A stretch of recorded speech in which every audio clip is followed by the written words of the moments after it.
It's not every day that you revolutionize an industry. Most advances are small, steady as she goes, incremental.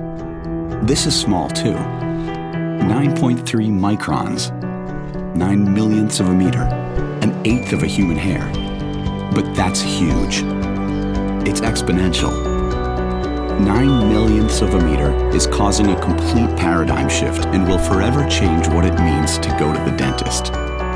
That's a pretty bold claim, but it's a pretty bold machine. Solea is the world's first CO2 laser cleared to cut both hard and soft tissue. It's the perfect drill, because it's not a drill.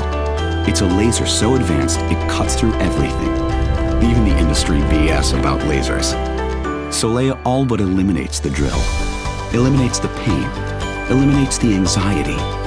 It's virtually soundless, painless, sensational.